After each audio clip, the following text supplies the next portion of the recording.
My name is Mason Harrison, 27 years old and a third-year medical student. Getting into my dream program should have been the happiest moment of my life. Instead, it became a nightmare when I discovered my parents had emptied our joint savings account, nearly $94,000 I'd spent 6 years saving, all to fund my brother Ethan's art career. "You weren't cut out for medicine anyway," my mother said dismissively. They had no idea how wrong they were, or how dramatically things would change at the university gala. Before I dive into this story, let me know where you're watching from in the comments, and hit that like and subscribe button if you've ever had family betray your trust. I grew up in Portland, Oregon, in what I thought was a supportive family.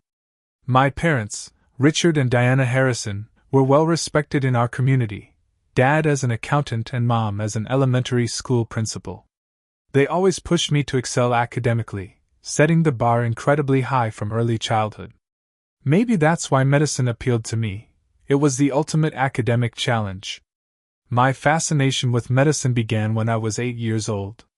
My grandfather underwent emergency heart surgery, and I remember sitting in the hospital waiting room, terrified but also curious.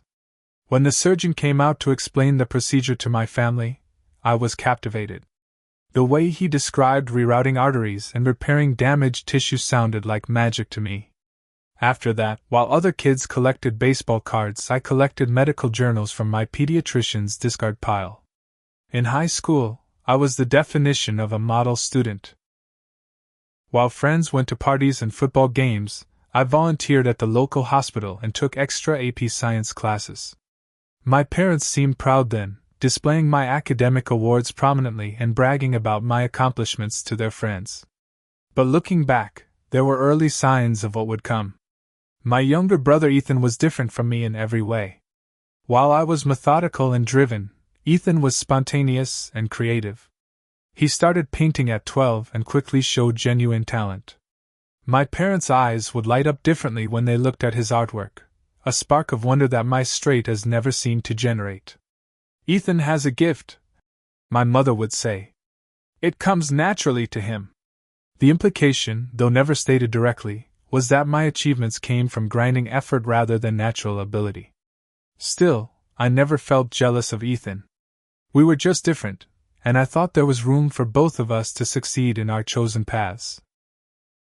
After high school graduation, I enrolled at Portland State University for my pre-med studies. To minimize student loans, I lived at home and worked multiple jobs: morning shifts at a cafe, evening hours as a hospital clerk, and weekend gigs tutoring high school students in science and math. Despite working 30 hours weekly, I maintained a 3.9 GPA. On my 18th birthday, my parents suggested opening a joint savings account specifically for medical school. "Medical school costs are astronomical," my father explained, spreadsheets open on his laptop. "If you start saving now and we match your contributions, you'll have a solid foundation by the time you're accepted." The plan made perfect sense. I would deposit 70% of every paycheck into the account, and my parents would match a portion when they could. For 6 years, I watched that account grow, often checking the balance for motivation during particularly exhausting weeks. By my senior year of college, the account held nearly $94,000, not enough for full medical school tuition, but a significant start. Meanwhile, Ethan dropped out of high school during his junior year, declaring formal education a creativity killer. Instead of pushing him back to school, my parents helped him set up an art portfolio and supported his decision. "College isn't for everyone," they reasoned. "Ethan needs to follow his passion." I never questioned this double standard because my path was clear. I took the MCAT, scored in the 95th percentile, and applied to 12 medical schools across the country. When the acceptance letter arrived from Northwestern University Medical School, my top choice, it felt like vindication for all those sleepless nights and sacrificed weekends. My parents seemed genuinely happy for me, hosting a small dinner celebration where Dad toasted my accomplishment. Yet something felt off in their enthusiasm, especially when Mom turned the conversation toward Ethan's upcoming art showcase. "Ethan's at a crucial point in his development," she said. These early shows could determine his entire career trajectory. That night, for the first time, I noticed my parents' support shifting. The medical school fund we'd built together was supposed to be my launching pad, but increasingly, their emotional investment seemed directed toward Ethan's artistic journey. "Medicine is so predictable," my father commented while helping me research housing options near Northwestern. "Ethan's taking real risks with his art. That takes courage." Still, I never imagined they would betray our agreement. I trusted them completely, a trust that would prove devastatingly misplaced. After college graduation, I moved back home temporarily to maximize my savings before starting medical school in the fall. That's when I noticed significant changes in our household. The garage had been converted into an art studio for Ethan, complete with professional lighting, expensive easels, and what appeared to be high-end supplies. This seemed like an unusually large investment, but I didn't think much of it initially. "Ethan needs proper equipment to develop his technique," Mom explained when I asked about the renovation cost. "It's an investment in his future." Over the next few weeks, I occasionally overheard my parents arguing about money, unusual for them as they'd always been financially stable and conservative. One night, I caught fragments of a heated discussion. "We promised him that money was for medical school," my father said, his voice strained. "Mason will figure it out." "He always does," my mother replied. "This opportunity for Ethan won't come again." A sickening feeling grew in my stomach. The next morning, while my parents were at work, I drove to the bank to check our joint account balance. The teller's expression turned sympathetic as she pulled up the account information. "Would you like to see the recent transaction history, Mr. Harrison?" she asked quietly. The account balance was $2,178.46. 6 years of saving nearly wiped out. The transaction history showed multiple large withdrawals over the past 3 months, totaling $93,742. I sat in my car in the bank parking lot for nearly an hour, staring at the printed statement. My hands shook with a mixture of disbelief and rage. How could they do this without even discussing it with me? The betrayal felt physical, like a punch to my chest that left me struggling to breathe. That evening, I confronted my parents at dinner. Ethan was out with friends, so it was just the three of us at the kitchen table when I placed the bank statement between the salt and pepper shakers. "I need you to explain this," I said, struggling to keep my voice steady. My parents exchanged glances before my mother sighed. "We were going to talk to you about this, Mason. The timing just hasn't been right." "The timing?" I repeated incredulously. "I'm starting medical school in 2 months. When exactly would the timing be right to tell me my tuition money is gone?" "Not gone," my father corrected, his accountant's precision surfacing. "Invested. Ethan's gallery showcase next month could launch his career. The investment will pay off for all of us. We rented the most prestigious gallery downtown," my mother added, as if this justified everything. "His work will be seen by serious collectors and critics. With my money," I said. "Money I work 60-hour weeks to save. Money you promised to match, not steal." "That's a harsh word." My father frowned. "We're family. The money is being used for family." My mother reached across the table, attempting to take my hand, but I pulled away. "Mason, honey, Ethan has real talent that could be lost without proper support right now. His art teacher says he could be the next big thing with the right exposure." "And what about my dream?" I asked, my voice breaking despite my efforts to remain composed. "What about the career I've been working toward my entire life?" That's when she said it, words I'll never forget. "You weren't cut out for medicine anyway, Mason." The kitchen fell silent. Even my father looked shocked at her bluntness. "What did you just say?" I whispered. "I didn't mean it like that," she backpedaled. "I just meant you're so practical and resourceful. You'll find another way to make medical school work. Student loans, scholarships, you always figure things out. Ethan needs this money now because his talent is more fragile. We'll pay you back," my father added hastily. Once Ethan starts selling his work, we'll replenish the account. You'll see, this is the right decision for the family. I stood up slowly, the chair scraping against the floor. I contributed over $60,000 to that account. You promised to match it. Instead, you took everything, including your own contributions, and gave it to Ethan without even consulting me. Mason, please try to understand. My father began. I understand perfectly. I cut him off. I just wish I had understood 6 years ago, before I trusted you with my future. I packed essential belongings that night and called my friend Tyler, who had a spare room in his apartment near the hospital where we both worked. By morning I had moved out of my parents' house, unsure if I would ever return.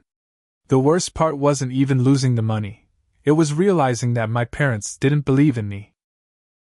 Not cut out for medicine, played on repeat in my mind as I drove to Tyler's apartment, each repetition another crack in the foundation of confidence I'd built over years of hard work. Medical school suddenly seemed impossible. Without the savings I'd counted on, how would I cover first-year tuition and living expenses? For the first time since I was 8 years old, I considered giving up on my dream of becoming a doctor. The following weeks became a desperate scramble to salvage my medical school plans. I spent every free moment applying for emergency loans and last-minute scholarships, often completing applications during lunch breaks or in the early morning hours before my hospital shift. One after another, rejection emails arrived. Most financial aid deadlines had passed months ago, and emergency assistance programs had strict qualification requirements. My parents' comfortable income disqualified me from need-based aid, despite the fact that they weren't contributing a penny to my education. Unfortunately, parental income is considered regardless of actual contribution, a sympathetic financial aid officer explained during a phone call. Unless you can document legal emancipation or prove complete financial independence for at least 2 years, their income will factor into your aid calculations. To make up the shortfall, I picked up extra shifts at the hospital, working as a medical assistant for almost 70 hours weekly. My supervisor, Brenda, noticed my exhaustion after I nearly fell asleep during a staff meeting. "Mason, you're going to burn out before you even start medical school," she warned. "No one can maintain this schedule." But I had no choice. Every dollar mattered now, and sleep seemed like a luxury I couldn't afford. The physical toll was significant: weight loss, constant fatigue, recurring headaches, but the emotional damage was even worse. My parents continued their campaign of casual cruelty, acting as if nothing had happened. They texted regularly with updates about Ethan's upcoming gallery show, seemingly oblivious to my financial crisis. One particularly tone-deaf message from my mother read, "Ethan's exhibition invitations cost $2,500 for letterpress printing, but they look so professional. You'll get yours next week." Friends of the family, many of whom I had known my entire life, began taking sides after hearing my parents' version of events. "Your parents have supported you for years," said Mrs. Caldwell, my former piano teacher. "Don't you think you're overreacting? Family supports each other's dreams. They're just trying to be fair to both their sons," another family friend insisted. "Ethan deserves his chance too." No one seemed to understand the fundamental betrayal, not just the money, but the violation of trust and the casual dismissal of my lifelong dream. By mid-July, 6 weeks before classes were scheduled to begin, I was forced to consider the unthinkable, deferring my enrollment until I could stabilize financially. The invitation to Ethan's gallery opening arrived on a Tuesday, a thick cream envelope with gold lettering. Inside was a handwritten note from my brother. "Really hope you'll be there, Mason. Couldn't have done this without family support." I laughed bitterly at the unintentional truth in his words. He quite literally couldn't have done it without my involuntary financial support. What hurt most was that Ethan likely had no idea where his funding had come from. My parents had positioned themselves as the generous patrons while keeping him ignorant of the source. That same week, I met with a financial advisor who confirmed my worst fears. "Even with federal loans, you're looking at a significant shortfall for first-year expenses," she explained, reviewing my budget projections. Private loans could bridge the gap, but the interest rates are concerning given your uncertain income during medical school. Desperation drove me to contact Dr. Richard Harrison, no relation, my undergraduate research mentor and the person who had written my most compelling medical school recommendation. I hadn't planned to tell him about my situation, but when he asked about my preparations for Northwestern, the whole story spilled out. His reaction gave me the first validation I'd received since the betrayal. "That's unconscionable," he said, genuine anger in his voice. "They had no right to take your money, regardless of their reasons." Dr. Harrison spent the next hour helping me brainstorm options, eventually suggesting I contact Northwestern's financial aid office directly to explain my situation. "Academic institutions have discretionary funds for exceptional cases," he explained. "Your situation certainly qualifies as exceptional." Following his advice, I scheduled a meeting with Northwestern's financial aid department. While in Chicago for this appointment, I also arranged to meet briefly with Dr. Lawrence Davidson, the medical school dean, after Dr. Harrison made a personal call on my behalf. Dr. Davidson was unexpectedly warm for someone in such a prestigious position. He listened intently as I explained my situation, occasionally jotting notes, but never interrupting. "Medicine loses too many promising students to financial obstacles," he said when I finished. "Let me see what I can do." His words offered the first glimmer of hope I'd felt in weeks. Still, nothing was guaranteed, and I returned to Portland with the gallery opening looming ahead and my medical school future hanging in the balance. Despite every instinct telling me to skip Ethan's event, I decided to attend. Not for my parents, and not even really for Ethan, but for myself, to face the situation directly and find some closure before moving forward, whatever that might look like. The gallery opening was scheduled for a Friday evening at Portland's most exclusive art space, a renovated industrial building in the Pearl District where exposed brick walls and polished concrete floors created the perfect backdrop for emerging artists. As I approached the entrance, I could see a crowd had already gathered, champagne flutes in hand, examining Ethan's large abstract canvases. The cost of this event was immediately apparent. Professional lighting highlighted each painting, catering staff circulated with gourmet appetizers, and a string quartet played in the corner. A glossy catalog featured professional photographs of Ethan's work with an introduction written by a well-known art critic. My stolen medical school fund on display. I spotted my parents near the center of the room, dressed impeccably and beaming with pride as they introduced Ethan to various attendees. My brother looked the part of the serious artist in a black turtleneck and designer glasses I'd never seen before. For a moment, watching from a distance, I felt like a stranger observing a family I didn't recognize. My Aunt Clara noticed me first, waving enthusiastically and drawing unwanted attention. "Mason! We were wondering if you'd make it. Come say hello to everyone." Reluctantly, I joined the family circle, accepting stiff hugs from relatives who had no idea about the financial betrayal that had funded this event. My grandfather patted my shoulder. "Two successful grandsons, a future doctor and an artist. I couldn't be prouder." If only he knew. Ethan seemed genuinely pleased to see me, which made everything more complicated. "Mason! What do you think?" He gestured to the artwork surrounding us. 3 pieces already sold during the preview hour. "Congratulations," I managed, unable to match his enthusiasm. "The show looks impressive." My mother stepped forward to embrace me, acting as if nothing had happened between us. "We saved you some champagne, sweetheart. And you must see the painting Ethan dedicated to you. It's in the East Gallery." My father offered a tentative smile. "Good to see you, son. We've missed having you around the house." Their casual demeanor made my blood boil, but I maintained composure, unwilling to cause a scene at Ethan's event. After all, my quarrel wasn't primarily with him. As the evening progressed, I circulated through the gallery, mechanically accepting congratulations from family, friends, and distant relatives, all unaware of the true cost of this showcase. The painting Ethan had dedicated to me was actually quite moving, a complex interplay of light and shadow that somehow captured the intensity and isolation I'd often felt during my pre-med years. Despite everything, I recognized my brother's genuine talent. That made it even harder when I overheard my parents talking to a group of their friends near the refreshment table. "Ethan has such raw, natural ability," my mother was saying. "He's the true genius in the family.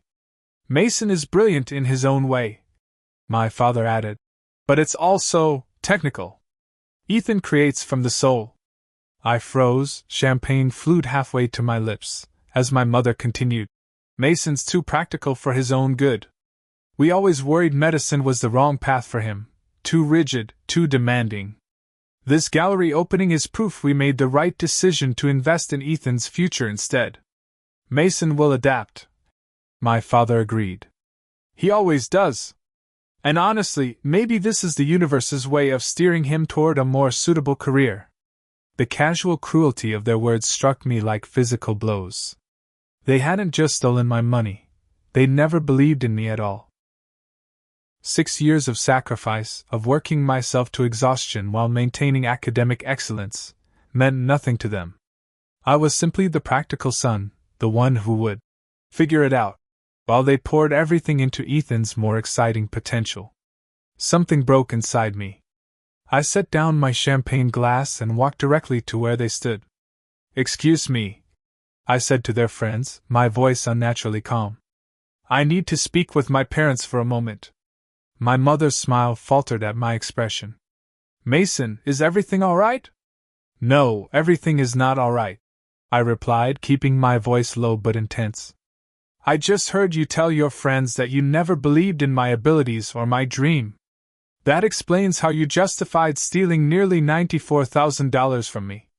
Their friends looked shocked, gazes darting between us. "Mason, this isn't the time or place," my father began. "When is the time?" I interrupted. "When you took my money without asking, was that the right time? Or when Mom told me I wasn't cut out for medicine anyway, was that the appropriate moment?" My mother's face flushed red. "Lower your voice. People are starting to stare." "Let them," I said, past caring about appearances. "I worked 60-hour weeks for 6 years to save for medical school. You promised to match my contributions. Instead, you took everything, including your own contributions, to fund this." I gestured around the gallery. "And the worst part is, you never even believed I could succeed in medicine." A small crowd had gathered, including Ethan, who looked confused and concerned. "What's going on?" he asked, looking between us. Before I could respond, my mother placed her hand on my arm. "Mason, we always knew you'd find a way. You're resourceful. Ethan needed this opportunity more than you needed financial support." My father nodded. "Medical school isn't going anywhere. You can always become a nurse instead if doctor training is too expensive." The casual suggestion that I downgrade my dream, a dream I'd pursued relentlessly since childhood, was the final straw. I stared at them, these people I trusted implicitly for 27 years, and saw strangers. "I'm starting at Northwestern in 6 weeks," I said quietly, "without any help from you. But I want you both to know something. It's not just the money you stole from me. You stole my trust, my security, and apparently, you never believed in me in the first place. That's something I can't forgive." I turned to leave, ignoring my mother's calls to come back and discuss this privately. As I walked toward the exit, Ethan caught up with me. "Mason, wait. What money are they talking about? What did they do?" "Ask them," I replied, unable to look at him directly. "Ask them where the funding for this showcase came from." Outside in the cool evening air, I finally allowed the tears I'd been holding back. Sitting in my car, I called the one person who had consistently supported me through this ordeal, Dr. Harrison. "They never believed in me," I said when he answered. "All these years, they'd been humoring me, waiting for me to fail. Then prove them wrong," he replied simply. "And I have news. Dean Davidson wants to meet with you again next week. He thinks he's found a solution." The week following Ethan's gallery opening marked the beginning of significant changes. Dr. Harrison arranged an emergency meeting with Northwestern's financial aid office, where I met with a compassionate counselor named Janet Freeman. After reviewing your situation, we believe you qualify for our hardship scholarship program, she explained, sliding a folder across her desk. It's not typically advertised because funds are limited, but Dean Davidson has personally recommended you for consideration. The scholarship would cover approximately 40% of my first-year tuition, not a complete solution, but a substantial start. Janet also helped me complete paperwork to establish independent student status, which would increase my eligibility for federal aid despite my parents' income. This process usually requires extensive documentation and can take months, she warned. But given your circumstances and the dean's involvement, we're expediting the review. More unexpected news came later that day during my meeting with Dean Davidson. The distinguished physician welcomed me into his office with a warmth that seemed genuine rather than professional courtesy. Mason, I've reviewed your undergraduate research on autoimmune responses, he said, referencing work I'd done with Dr. Harrison. It happens we have a part-time research position available in my department that would provide a stipend and partial tuition remission. Would that interest you? The position would require 15 hours weekly, challenging alongside first-year medical studies but manageable compared to my current workload. Between the hardship scholarship, research position, and federal loans, Northwestern suddenly became financially possible again. Why are you helping me? I asked Dean Davidson directly. You must have dozens of students with financial challenges. He considered the question thoughtfully before answering. Medicine isn't just a career, Mason. It's a calling that requires extraordinary dedication. The way you've handled this situation, continuing to pursue your dream despite significant obstacles, tells me you have that dedication. The medical profession needs people like you. With financial arrangements tentatively secured, I found an affordable studio apartment near campus with help from Tyler, who drove with me to Chicago to move my belongings. The space was tiny and the neighborhood less than ideal, but it represented independence and the preservation of my dream. My first day of medical school arrived with a mixture of exhaustion, pride, and lingering anxiety. As I sat in the orientation lecture hall surrounded by classmates from privileged backgrounds who hadn't faced similar struggles, I felt both out of place and fiercely determined. The white coat ceremony that afternoon, where first-year students receive their first clinical coats, should have been a moment shared with proud parents. Instead, Dr. Harrison attended as my guest, beaming as I crossed the stage. That evening, my phone displayed multiple missed calls from my parents. They had apparently realized I was actually attending medical school despite their actions. Their voicemails expressed confusion rather than remorse. We're proud of you for making this work, but wish you talked to us about your plans. More surprising was a text from Ethan. Can we meet next time you're in Portland? Need to talk. 2 weeks later, during our rare weekend off, Ethan visited me in Chicago. Over coffee in my small apartment, he revealed he'd confronted our parents after the gallery opening. They told me the showcase was funded by their retirement savings, he said, visibly upset. I had no idea they took your medical school money, Mason. I swear I didn't know. I believed him. Ethan and I had our differences, but dishonesty wasn't among his flaws. I've put 3 paintings in storage, he continued. When they sell, the money goes directly to you. It won't replace everything, but it's a start. His gesture meant more than the potential funds. At least someone in my family recognized the wrongness of what had happened. As the semester progressed, I settled into a grueling but manageable routine of classes, study groups, research work, and limited sleep. My grades remained strong despite the additional pressures, validating my capability in medicine regardless of my parents' assessment. In late October, an unexpected email arrived from Dean Davidson's office, inviting me to speak at the university's annual fundraising gala as the student representative. The event would highlight scholarship programs and research opportunities for disadvantaged students. Your story embodies the spirit of persistence we want to celebrate, the dean wrote. No pressure, but your perspective would be valuable. The invitation was both an honor and a source of anxiety. Speaking at such a prestigious event could create important connections for my future, but it would also mean publicly acknowledging my financial situation. During a study session, I mentioned the invitation to my classmate Sofia Martinez, who had become a close friend and occasional dinner companion over the semester. "You absolutely have to do it," she insisted. "Your story might help change the system for other students." "I need to buy a suit," I replied, attempting humor to mask my uncertainty. "Not exactly in my budget right now." 2 days later, Sophia appeared at my apartment with a garment bag. "My brother's about your size, and he owes me a favor. The suit is yours to borrow for the gala." Her kindness, along with her unwavering belief in my abilities, sparked feelings beyond friendship. As she helped me try on the suit, adjusting the sleeves and straightening the lapels, I realized how much I'd come to depend on her support.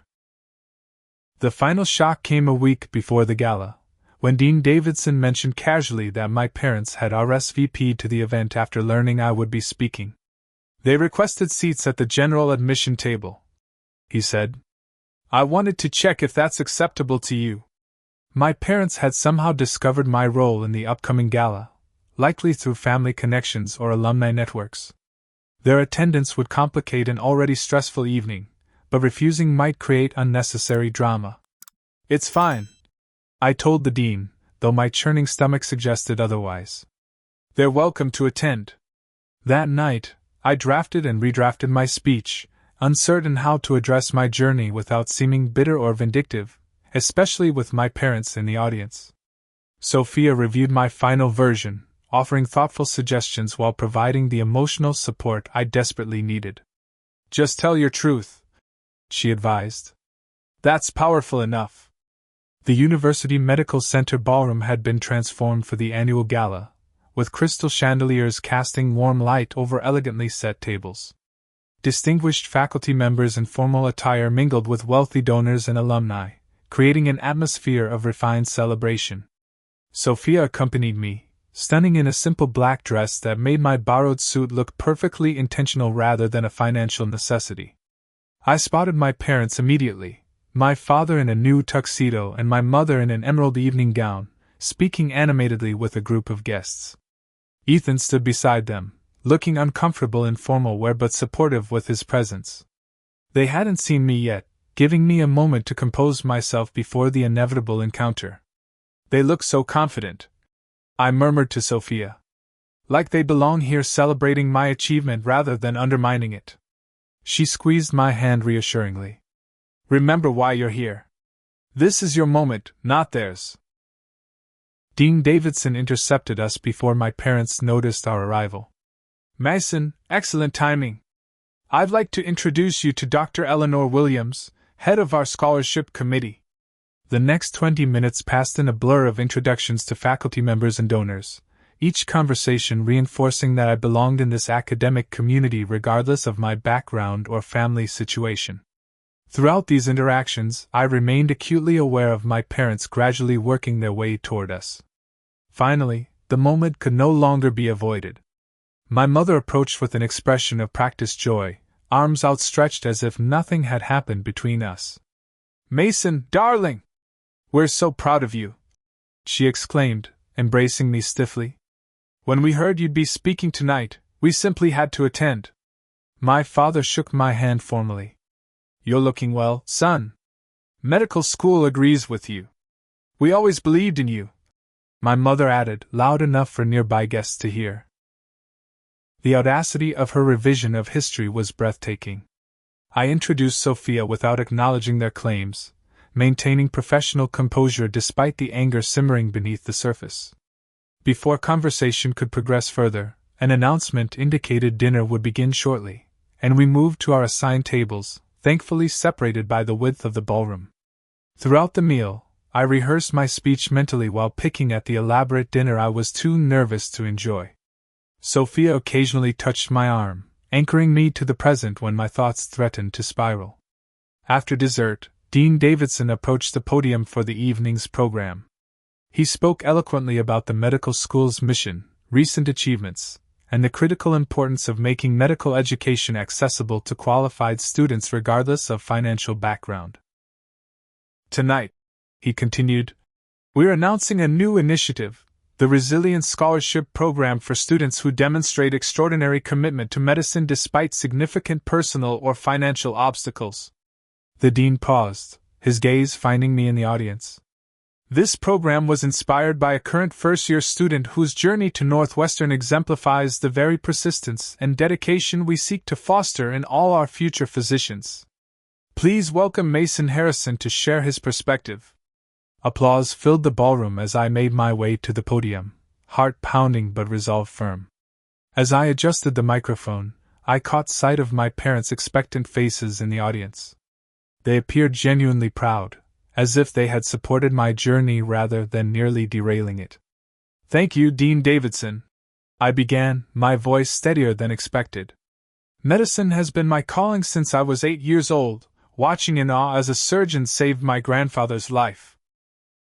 That moment set me on a path that required unwavering commitment, working multiple jobs throughout college while maintaining the academic excellence medical school demands. I described the joint savings account established with my parents, the 6 years of disciplined contributions, and the acceptance to Northwestern that should have represented the fulfillment of those efforts. Without directly naming my parents, I explained. 3 months before classes began, I discovered that the nearly $94,000 I'd saved had been removed from our account without my knowledge or consent, designated for another family member's career pursuit. When I questioned this decision, I was told I wasn't cut out for medicine anyway. Gasps rippled through the audience. From the corner of my eye, I could see my parents shifting uncomfortably in their seats, my mother's face flushed with embarrassment. That moment could have ended my medical career before it began. Many qualified students face similar financial barriers, though perhaps not in such personal circumstances. What made the difference for me was the intervention of mentors like Dr. Richard Harrison and Dean Davidson, who recognized potential worth investing in when my own family did not. Dean Davidson nodded encouragingly from his seat at the head table. The lesson I've learned isn't about perseverance alone, though that's certainly required in medicine. It's about the responsibility institutions have to identify promising students regardless of their financial circumstances, and the difference that targeted support can make at critical junctures. I continued by highlighting specific aspects of Northwestern's new scholarship initiative, emphasizing how it would benefit future students facing similar challenges. As I concluded, I allowed myself one glance toward my parents, whose expressions had transformed from pride to stunned realization. Medicine isn't just a career for those who can afford it, I stated firmly. It's a calling for those with the aptitude, compassion, and determination to serve others through science and healing. Financial obstacles shouldn't determine who answers that calling. Thank you. The audience rose in a standing ovation that momentarily overwhelmed me. Dean Davidson returned to the podium, placing a supportive hand on my shoulder. Mason embodies exactly why this new scholarship program matters, he announced. What he didn't mention is that he's currently in the top 10% of his class while also working in our research department. His application essay was the most compelling I've read in 30 years of academic medicine. The dean turned to face me directly. Which is why the scholarship committee has unanimously decided to award you a full scholarship for your remaining years at Northwestern Medical School. The second round of applause was even more enthusiastic than the first. Through tears of relief and vindication, I caught sight of my parents' shocked expressions. They sat rigidly in their chairs while those around them stood applauding, the contrast making their isolation complete. As I returned to my table, faculty members and donors stopped me to offer congratulations and business cards. Sophia embraced me tightly, whispering, "You did it!" They know exactly what they lost. Ethan approached alone, genuine pride evident in his expression. "That was incredible, Mason. I had no idea what they put you through. I'm so sorry. It wasn't your fault," I assured him. "Still, I want you to know I'm returning my portion of the gallery proceeds to you. It was never mine to begin with." My parents made no attempt to approach me for the remainder of the evening. They left early, slipping out during the final fundraising appeal. Their departure felt symbolic. They had no place in this chapter of my life. After the formal program concluded, Dean Davidson hosted an intimate gathering for scholarship recipients and key donors in a smaller reception room. Dr. Harrison had flown in as a surprise, greeting me with a paternal hug that meant more than any recognition from my biological father. "I told you to prove them wrong," he said proudly. "I just didn't expect you to do it quite so dramatically." As champagne flowed and connections formed, Dean Davidson pulled me aside for a private word. "Your application essay was indeed exceptional, Mason. But what truly impressed me was what you did after your funding disappeared, finding solutions rather than surrendering the dream. That's the temperament medicine requires." In that moment, surrounded by people who valued my potential based on merit rather than biology, I finally felt the security that had been shattered months earlier. My parents' betrayal had ultimately led me to a stronger position and a clearer understanding of my own worth. Later that night, celebrating at a modest bar near campus with Sophia, Tyler, Dr. Harrison, and several classmates, I realized something profound had shifted. The burden of betrayal, while not forgotten, no longer dominated my identity. I had replaced it with something stronger, the confidence that comes from facing your worst fear and emerging victorious. 1 year later, I stood in the same ballroom, this time as a second-year medical student helping to organize the annual gala rather than speaking at it. The Resilience Scholarship Program had expanded, now supporting 15 students with backgrounds similar to mine. 3 of them had specifically cited my story as inspiration in their applications. My relationship with my parents had evolved into something formal but functional. After several months of complete silence following the gala, my mother had reached out with a carefully worded apology that acknowledged the harm they'd caused without fully taking responsibility. "We never meant to hurt you," she wrote. "We truly believed you would succeed regardless of obstacles. That's not an excuse, but perhaps an explanation of our flawed thinking." My father had followed with a more practical gesture, a check for $15,000 with a note saying, "The first of many repayments." I'd deposited the money into a new scholarship fund I'd established for pre-med students with unsupportive families, finding healing in transforming their debt into someone else's opportunity.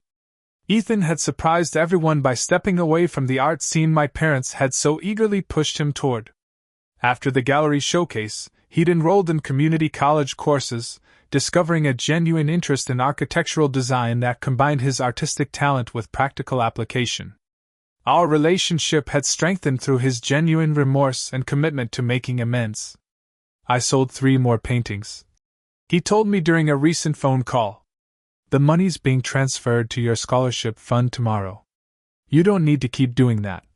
I assured him, "That fund isn't about the money anymore." "I know," he replied, "but it matters to me." My work with the scholarship committee had expanded to include mentoring disadvantaged youth interested in healthcare careers. Twice monthly, I visited local high schools to speak with students whose families lacked the resources or knowledge to support medical school aspirations. "The system is designed to discourage you," I would tell them honestly. "But that doesn't mean you can't navigate it successfully." These sessions helped me process my own experience while creating something meaningful from it. Each time a student emailed that they'd been accepted to college or secured a healthcare internship, I felt another piece of my old wound heal. Sophia had become much more than a supportive classmate. Our relationship had deepened gradually, built on mutual respect and understanding rather than the drama that had characterized my family dynamics. She understood my trust issues and never pushed when I needed space to process complex emotions about my parents. "Healing isn't linear," she reminded me when I expressed frustration at still feeling anger during family phone calls. "Some wounds take longer, especially when they come from people who are supposed to protect you." My academic performance had remained strong, validating my capability in medicine despite my parents' dismissal. Dr. Davidson had become a trusted mentor, occasionally inviting me to assist with his research publications, opportunities that would significantly strengthen my residency applications. With graduation still 2 years away, I'd already received inquiries from prestigious residency programs interested in my research work. The future that had once seemed impossible now stretched before me with unprecedented clarity and promise. As the anniversary of last year's gala approached, my parents requested permission to attend again, this time with no pretense of surprise. After careful consideration, I agreed, establishing clear boundaries about our limited interaction at the event. "They're still your parents," Dr. Harrison observed when I discussed the decision with him. "Establishing boundaries doesn't mean cutting them off completely. I'm not sure I've forgiven them," I admitted. "Forgiveness is separate from healing," he replied wisely. "You can move forward without erasing what happened." The night before this year's gala, I found myself reflecting on everything that had transpired since that devastating discovery at the bank. The betrayal had fundamentally changed my understanding of family and support, teaching me painful but necessary lessons about self-reliance and chosen connections. My parents had been wrong about me in every possible way. I wasn't just cut out for medicine, I was thriving in it, proving my aptitude through academic excellence and research contributions rather than family financing. More importantly, their betrayal had led me to build a different kind of support system, one based on genuine respect and shared values rather than biological obligation. Dr. Harrison, Dean Davidson, Sophia, Tyler, and countless classmates and colleagues had demonstrated what true support looked like. Looking toward graduation and the white coat ceremony where newly minted doctors received their professional coats, I faced another decision about family involvement. Traditional photos featured proud parents flanking their graduate children. Would I invite my parents to participate in this ritual, or would their presence taint a moment I'd worked so hard to achieve? The question had no simple answer. Family relationships rarely fit into neat categories of fully reconciled or completely severed. My relationship with my parents now existed in a complex middle ground, acknowledging our connection while protecting myself from further harm. What I knew with certainty was that their opinion no longer defined my worth or potential.